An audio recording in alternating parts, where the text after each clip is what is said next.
Okay.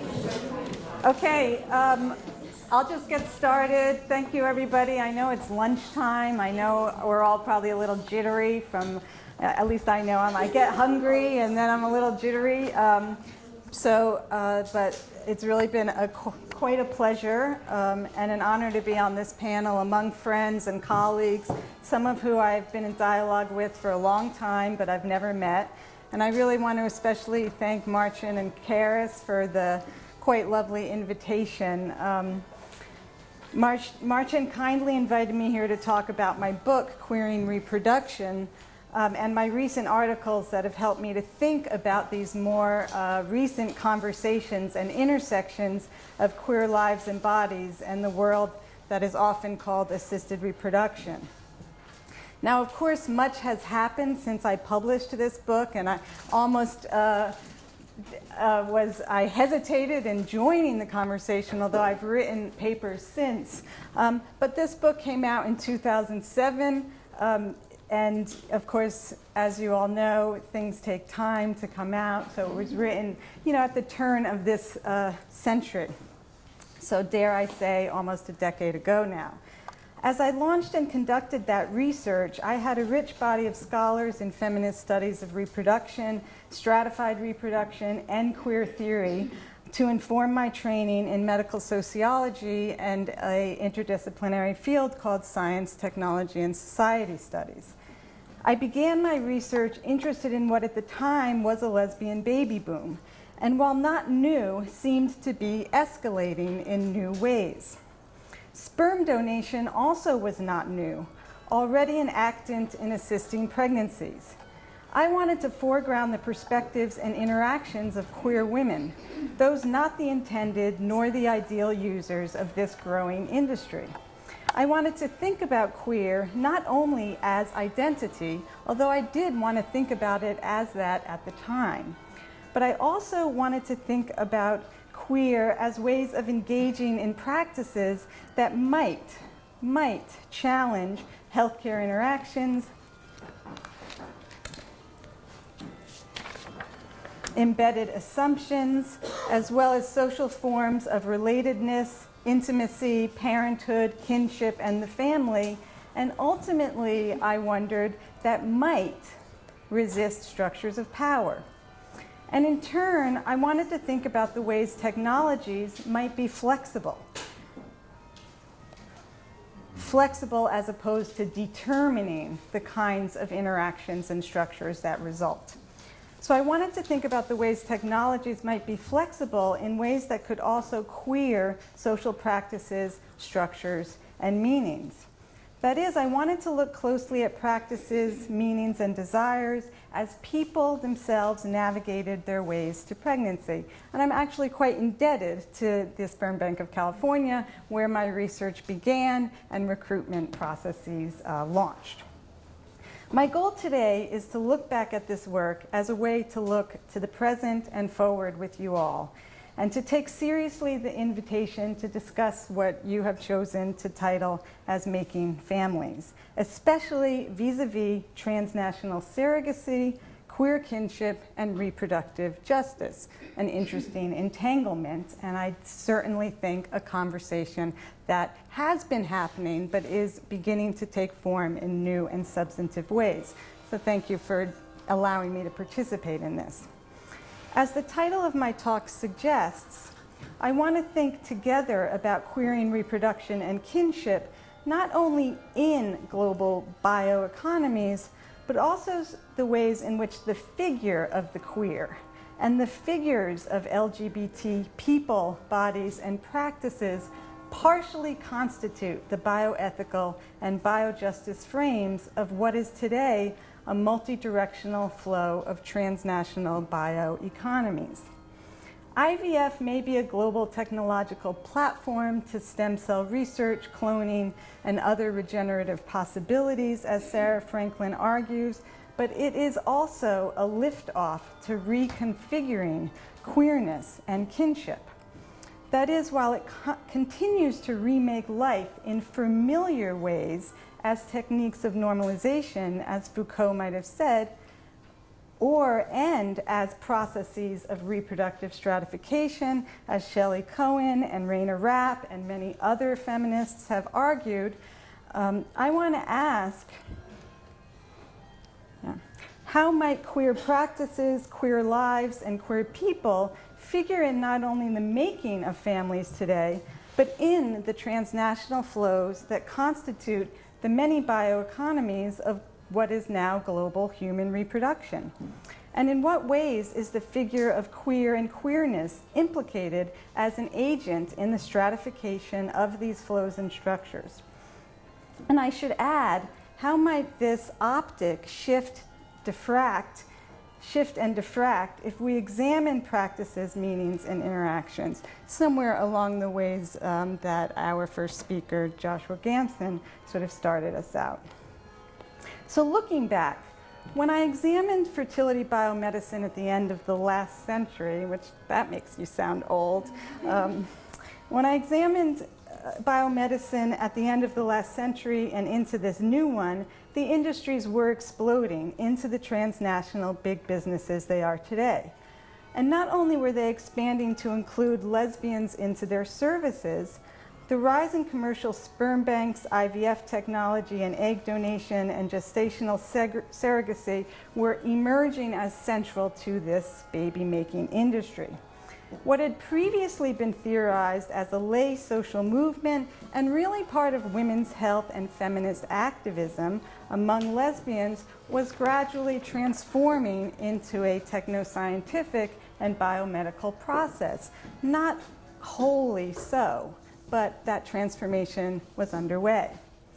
When I centered queer women's pathways to parenthood, biomedicine was burgeoning then into this thing that is often called the fertility marketplace, with everything we've been talking about, third-party biomaterials, but that also included extended intimacies, people constrained and yet forming intimacies with one another.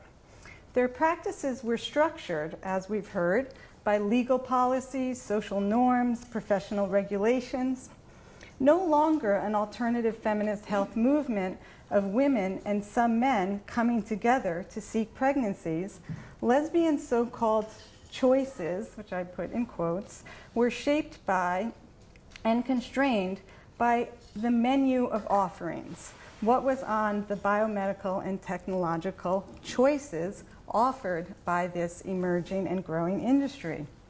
Choosing a friend, expanding intimate relationships was fast disappearing from the possibilities of frozen sperm bank demands. Yet these were demands also for inclusion, to follow one's desires to participate in the enduring and valued social norms. Such a familiar story by now. We can point to the LGBT mainstream politics, challenging marriage exclusions, advocating for institutional and cultural inclusions, and continuing to advocate for participation in the biological family form. And the successful inclusions have largely been part of normativity. Access to institutions such as the institution of marriage, the institution of family, and the institution of biomedicine. And this included rights to birth, to assisted reproduction, and also rights to adopt, and rights to legally parent the children that you were going to raise. So there have been many demands on and made under the banner of rights. An affinity existed here with major shifts going on in information technologies and the internet, which it's so beyond it now, but I'll say it anyway, allowing people to engage in commerce, networks, and communications as never before. Lesbians were able to click their way to the selection of what sociologist Lisa Moore first described as the best donor for the job. And it was not only sperm banks that structured the choices, but also the technologies of getting pregnant. Increased technological advancements, such as IVF, were fast becoming part of routine, everyday wellness for women. Given the social infertility, or what I called the social infertility, of many of the lesbians forging their way to parenthood, IVF and egg sellers and donors were less of a visible and usual pathway, at least in the study that I did. Although, of course, these existed. The dominant story for my book and for the research I did was men as sperm donors. And these were the primary commercial, third-party, and collaborative biomaterials shaping the lesbian practices I studied. The relevance is complex, but certainly it matters, and it matters to the discussion here, that sperm is by no means scarce, its extraction is relatively easy, and the health of giving it seems only to be extolled as a benefit and not a harm. Sperm also enjoyed, if you will, technologies of freezing and storage that removed the need for national or transnational travels. It was the social question of parenthood, related, and intimacies, important social questions that raised complexities and conversations in the field of assisted reproduction and the practice for people engaging in assisted reproduction. Many lesbians I interviewed were at the forefront of really consciously rethinking the importance of knowing the donor, what it meant to use a frozen sperm, whether it be a nonprofit or commercial sperm bank, of thinking about relatedness in different ways. I'm not going to talk about that. There are two sets of findings from my research that I think are worth repeating for our conversation today, and I may have mentioned some of them.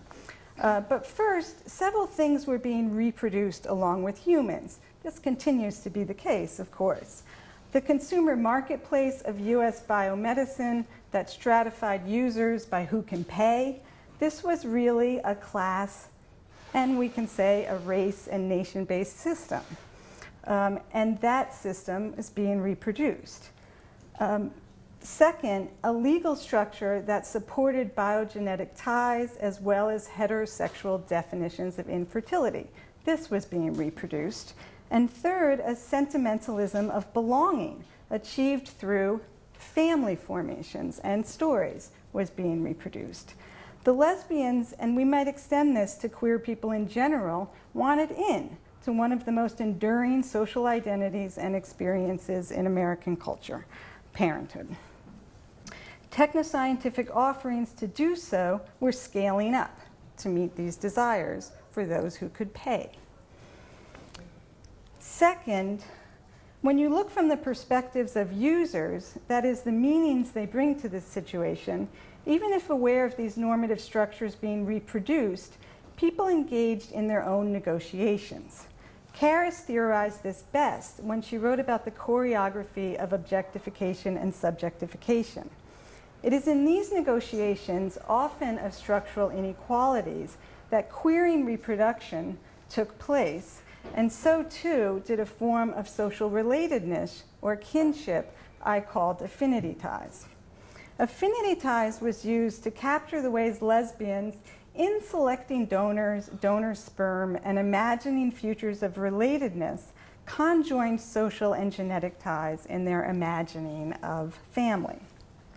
For me, this represented a new way of conceiving kinship that kind of combined old ways of thinking of biology and new ways of thinking about families in much the way of what Judith Stacy brought up of Kath Weston's work of sort of families we choose, bringing in the notion of families we choose.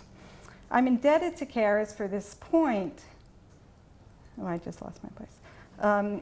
And allowing me to borrow it to ask how these users choreographed practices and social forms more generally, and to ask that question of how they might have queered these social practices. So today, while the context has shifted, and I don't need to review its many contours here, and in fact, it's so multi-directional that one couldn't in a single talk, although I think we're all trying to talk about the aspects we know best.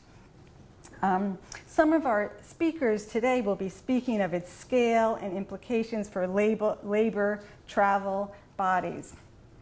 I do want to focus I do want to maintain a focus on a tension, and a tension that has come up already among structural bioeconomies and interpersonal desires and experiences, especially vis-a-vis queer bodies, desires, and lives.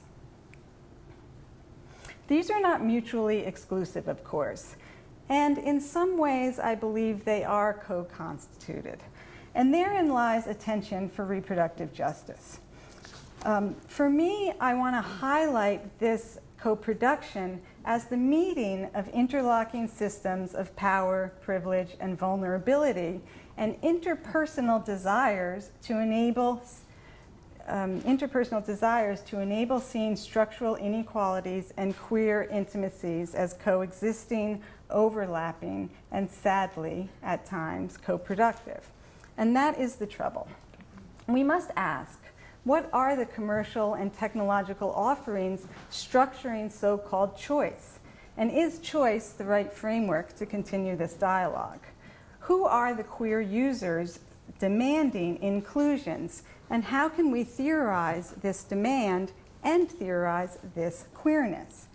In what ways do gay men, genderqueer, and trans people, and the expansion of biomedical fertility services to meet their demands, again, reproduce more than humans? Where are the laws, policies, and practices in these shifts?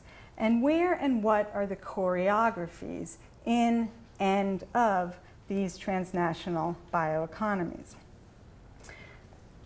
The U.S. fertility industry, as well as its policies around surrogacy, reflect somewhat of a Wild West, to use Deborah Sparr's metaphor.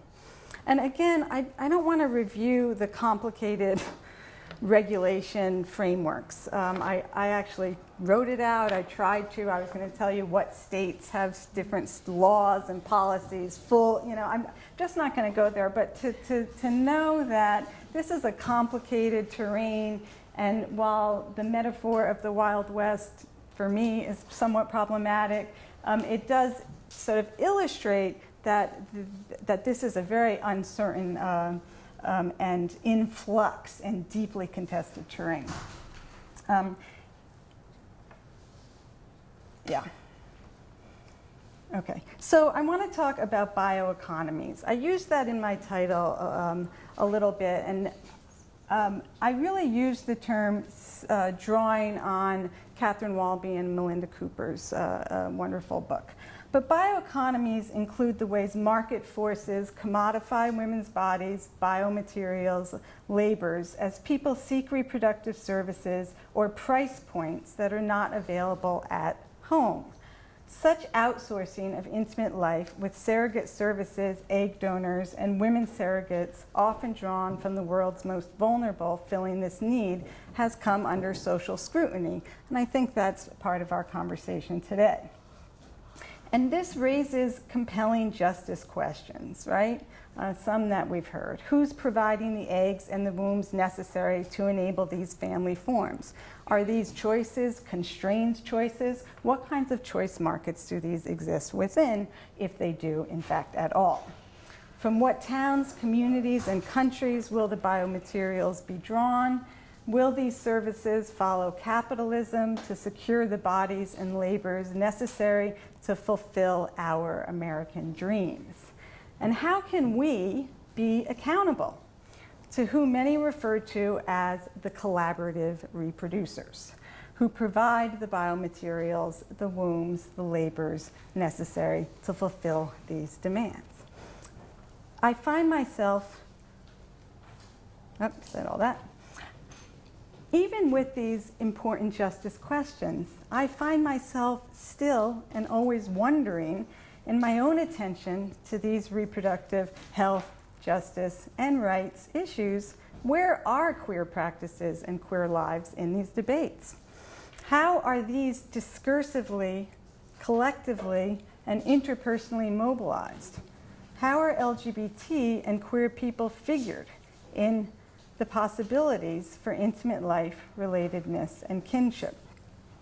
LGBTQ rights and justice issues are rarely centered, yet I kind of am starting to feel that they've become a familiar trope and a figure as gay men, especially as gay men and surrogacy demands are often talked about together in the ethical boundaries. I ended Queering Reproduction, so hopefully there's someone in this room who's read the book, but I ended that book speculating on fatherhood as a new formula, on thinking about where queer families are going, and wondering about the representations that were emerging at the time that were centering the two-dad dyad.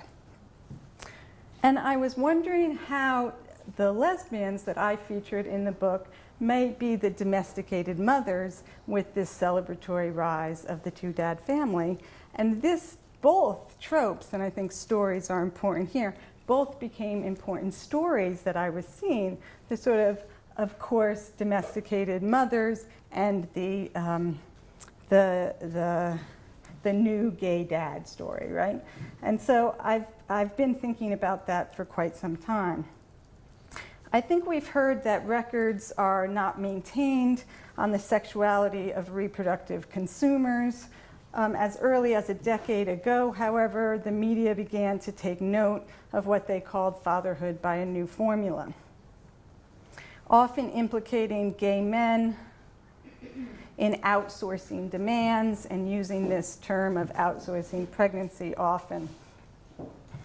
And then we started a lot of media coverage of the rise of the two-father family via surrogacy, as well as the particular practice of locating surrogates within the US from those who live outside of our borders.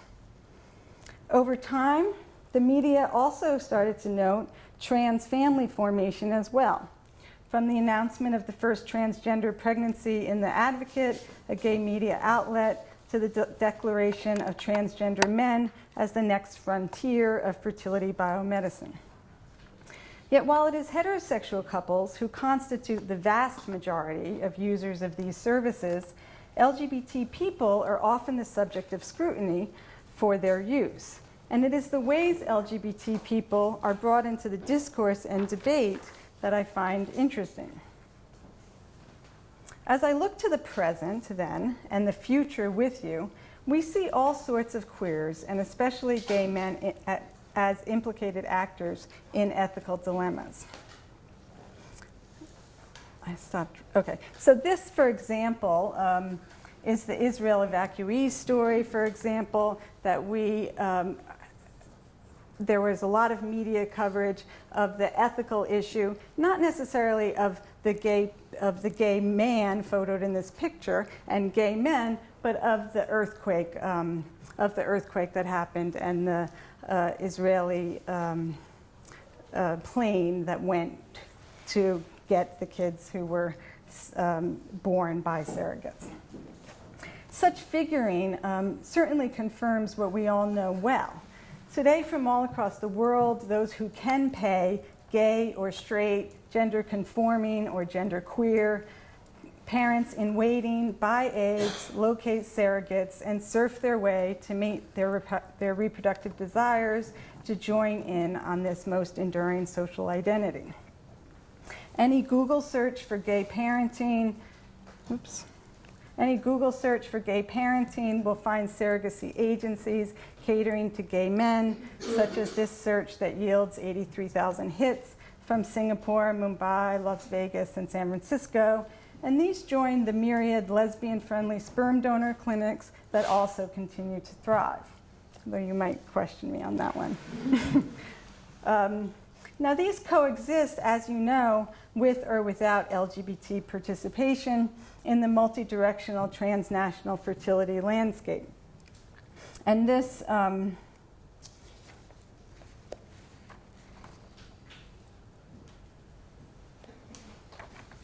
so this is a visual of exploitation, which is a film that was discussed. Oh, no, I'm sorry, it wasn't discussed earlier.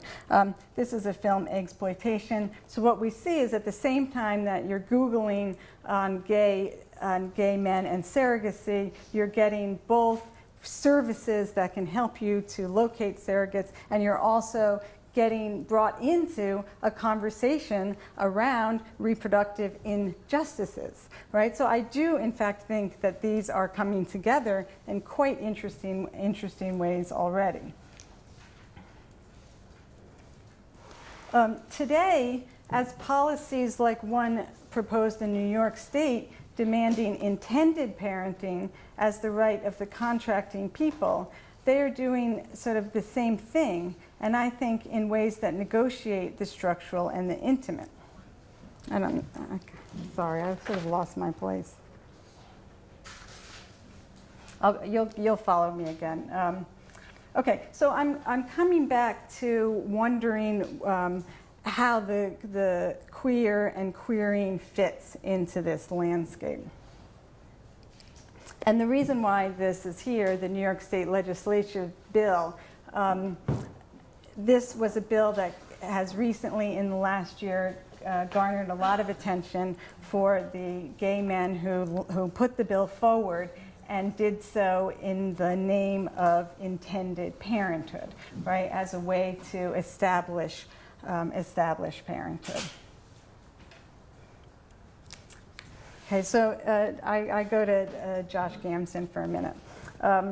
So as I wonder how we might recognize and allow that this marketplace exists at the same time that many people are advocating that their families may not be possible, likely would not be possible without its existence. And I think that that's a really interesting thing to think about. And it in many ways is what I believe fellow sociologist Joshua Gamson, sitting here, asserts as he recounts and interprets his own experience of conceiving and creating his family. And he states, if I may quote him, not from his book, although could be there as well, but from a chapter in this book, Intimacies.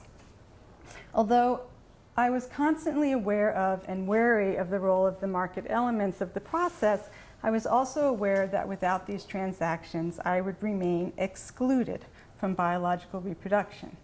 Gamson continues to state, these experiences are much more complex and nuanced than the critical concerns about the commodification and outsourcing of personal life might suggest.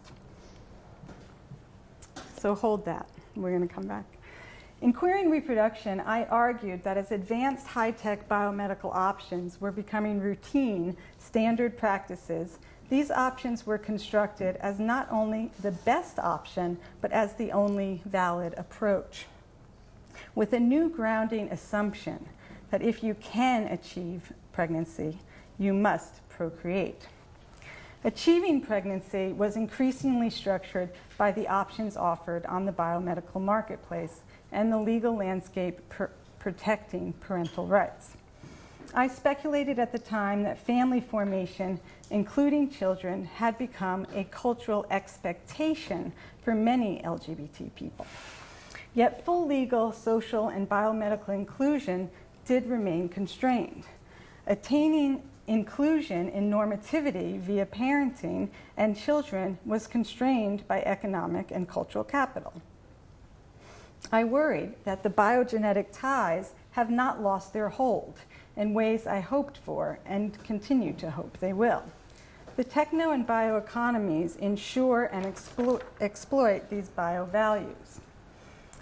Then Sarah Franklin, in her 2014 book on IVF, has brilliantly added that it is not having children, but trying to have them that is the new normativity and provides a sense of belonging, end quote.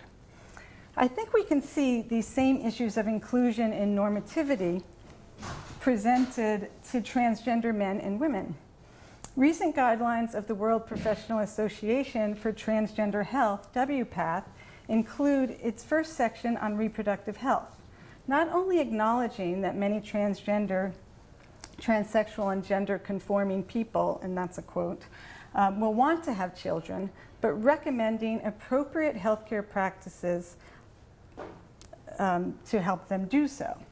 Part of the biomedical guideline of transitioning by WPATH recommends early decisions about reproduction in light of fertility-limiting effects. of hormone therapy.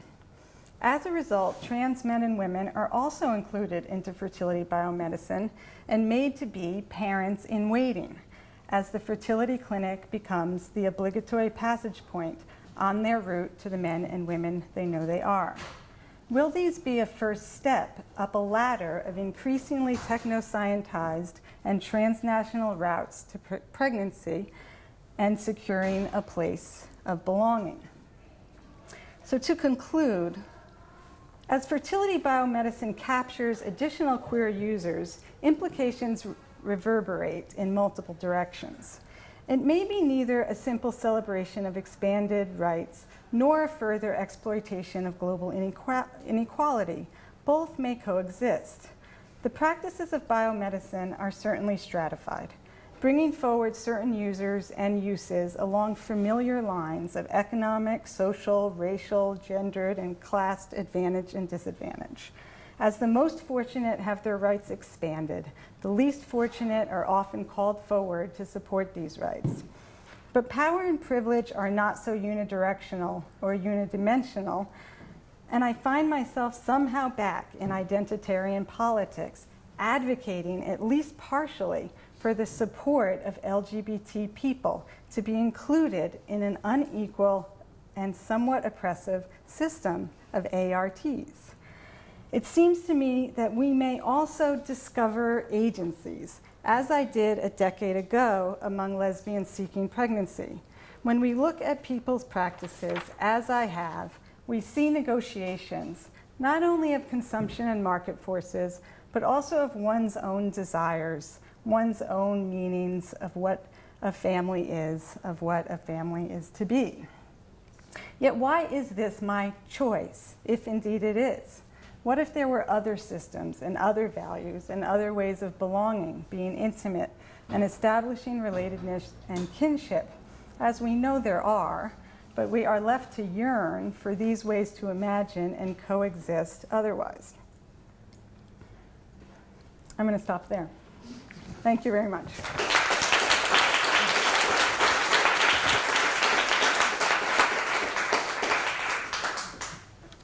Getting closer to lunch.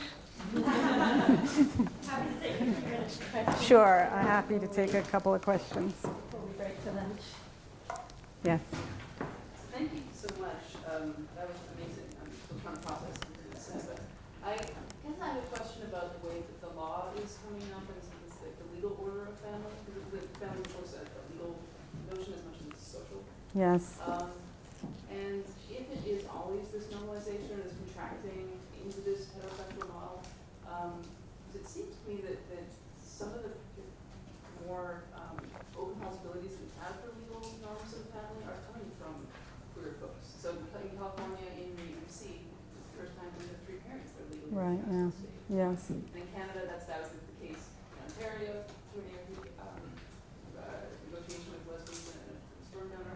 So when you talk about in New York, it's a very top-down legislative model.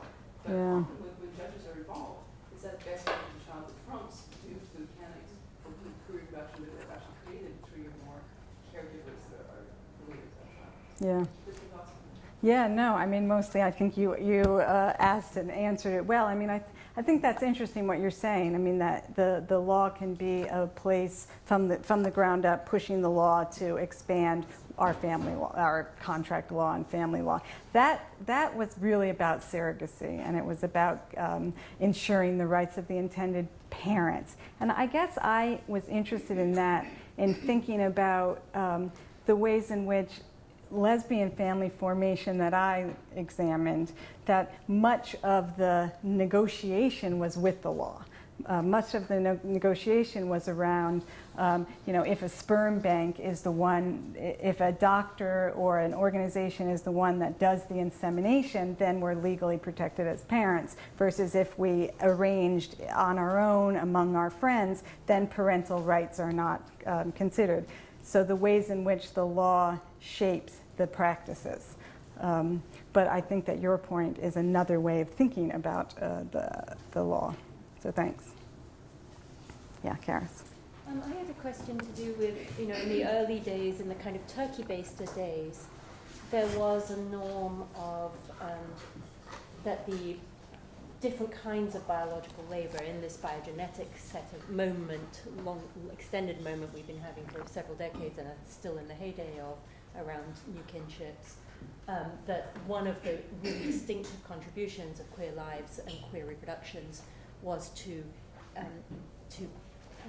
as it were, have a sharing economy around these roles. Now, I'm as alert as everyone to the neoliberalisms of the gig economy, and don't take that, certainly don't romanticize that idea of the sharing economy. But there was something about being ready to be each of the roles that really gets underneath some of the aspects of some of the things that come up around the reproductive justice inquiry into this, and and the idea, queer lives were having babies, but in every role they were surrogates, they were donors, and they were intended parents, and that was really distinctive. So I wonder have we lost that?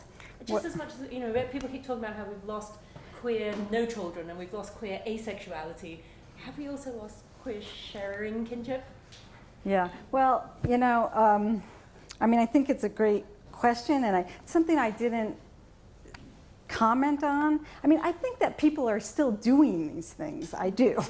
I think that what I'm concerned with is the way in which sort of biomedicine is being racketed up, where it seems that the only choice. But Professor Gamson's example of the ex-girlfriend, I think, right, is an example of the kinds of intimacies and relatedness being conjoined that do exist. And what I do think, though, is different, and I'm just going out on a slight limb here, is that the feminist movements of a particular time around around challenging some of these institutions is it's not that it's gone, it's just that it's in a different form. And neoliberalism, as you say, that the privatization, the neoliberal, the sort of commercialization has really racketed up.